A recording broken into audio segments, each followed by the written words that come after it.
Okay. Good morning. I had an idea of sharing with people things that I have been exposed to with Master Ting for many years, things that I thought I understood what he was saying, and I did not. So I thought there is no shortcut.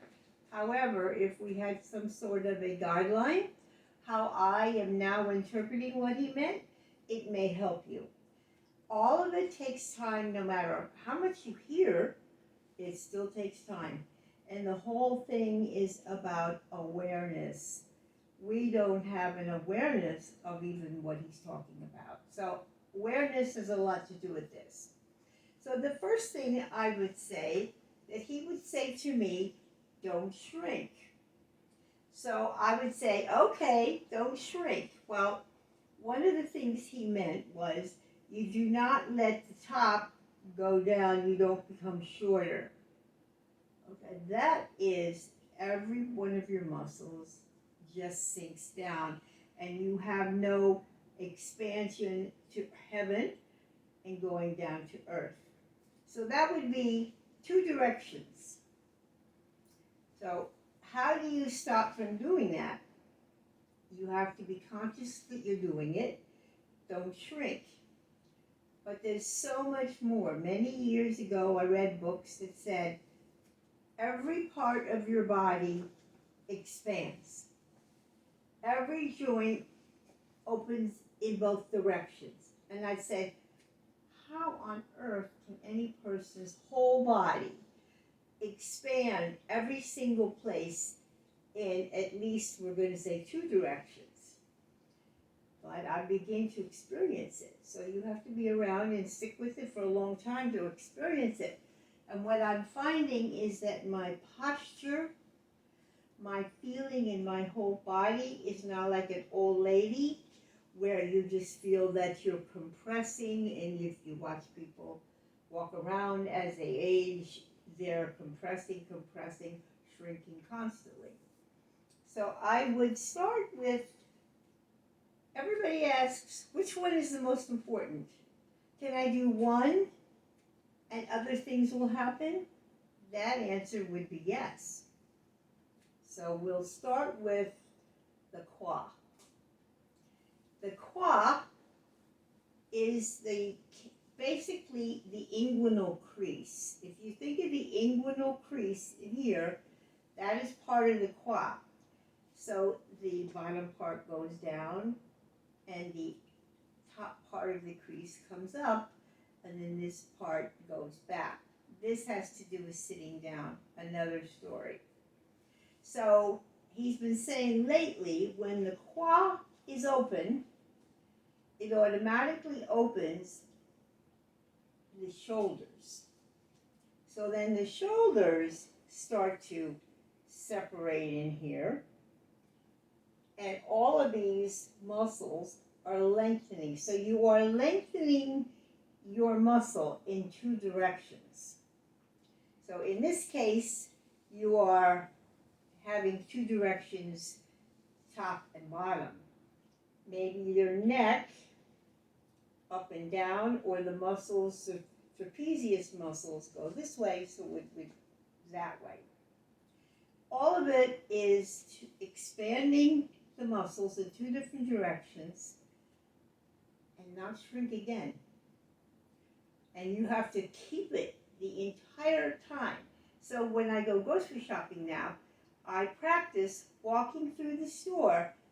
Everything is open and it never shrinks back down while I'm doing my shopping and being aware. So that's how you practice all day long. You don't have to say, 15 minutes I'm going to do the form. You do it all day long.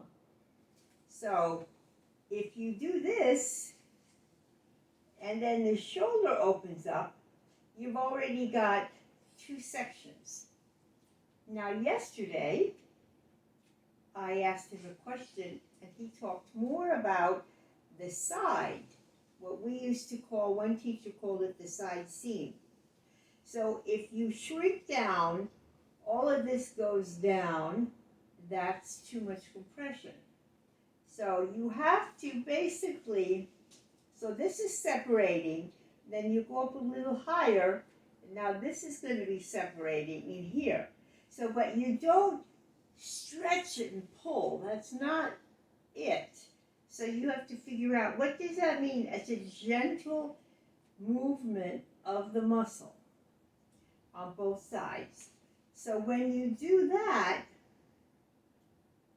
everything is, you're already taller and you start to feel that your head is going up to the sky. All right, so that would be one part of it. So then in that case, you would, let's say, I just started in the center because Master Ting said yesterday, I keep talking now about the Kua. A lot of teachers only talk about the Kua. So he's lately just mentioned the Kua. So people wrote and said, well, what about turning the feet? Well, he automatically assumes in his group of students that you already comprehend about the feet. So he's just going to the Kua. But if you go to our school, you start with the feet. But what happens in the feet also happens in the Kua. So we talk about the feet. So the feet, when all of this is happening and all of this is separating, you are starting to feel you're riding the horse. So these muscles, one of the secrets is the muscles are always lengthening. So in order for something to lengthen, they must expand in two different directions at least. It's not like a rubber band, but they have to at least get bigger. So he's always talking about lengthening the front muscle here. So how do you do that? Well, everything starts to grow, everything's higher. You lift as if you're suspended from the ceiling. But I discovered today walking around the grocery store that if I'm a leaner when I do my form, even a little, there is no possibility of the side seam expanding. So if you want to think, which part works the best for me? What can I try?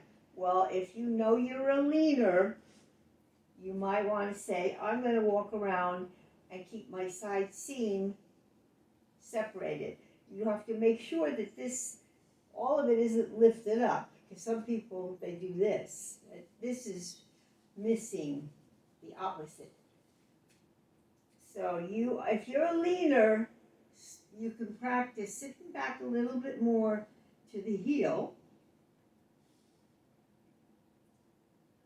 And after you feel that, now you have to make that as your part of your entire awareness and consciousness, and do not shrink. When this is open for me, then my fingers are open. When this is open, my shoulders are open. I know it's fingers, toes, but I also feel this is connected so much to everything. All right, so you have to feel, now for the last couple of weeks, he's been working on all of these things.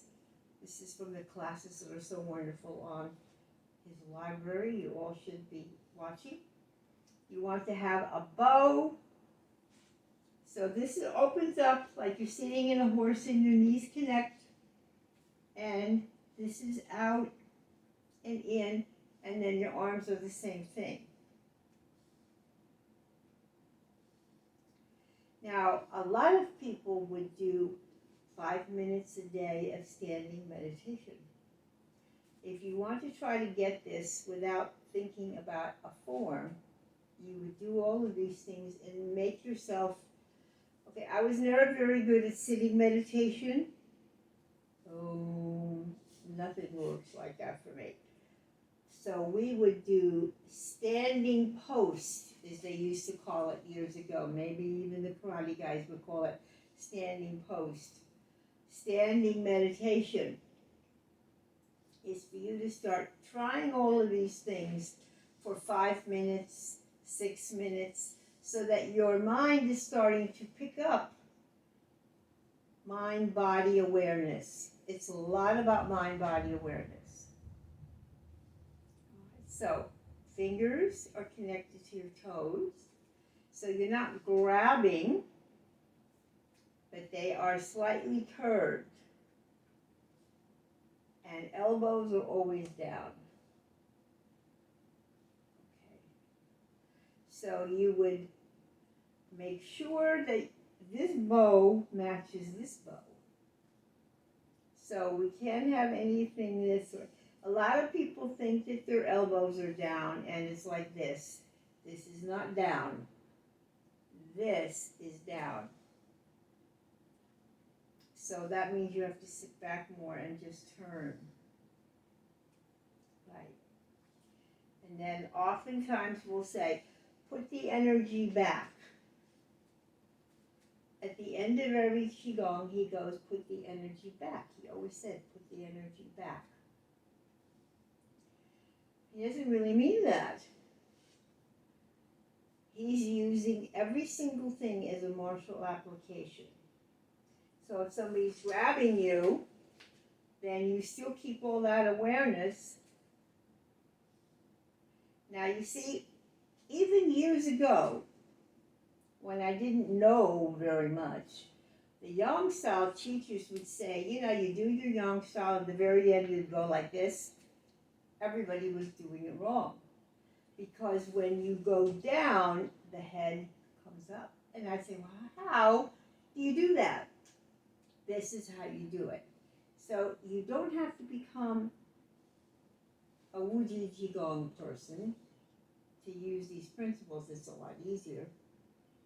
You apply them to your Yang style.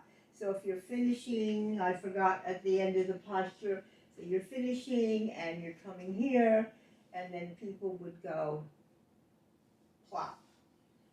Not right. Because what are you doing? Shrinking.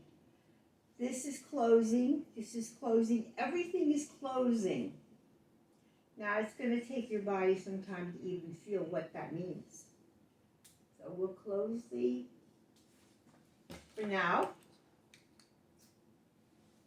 It would just be information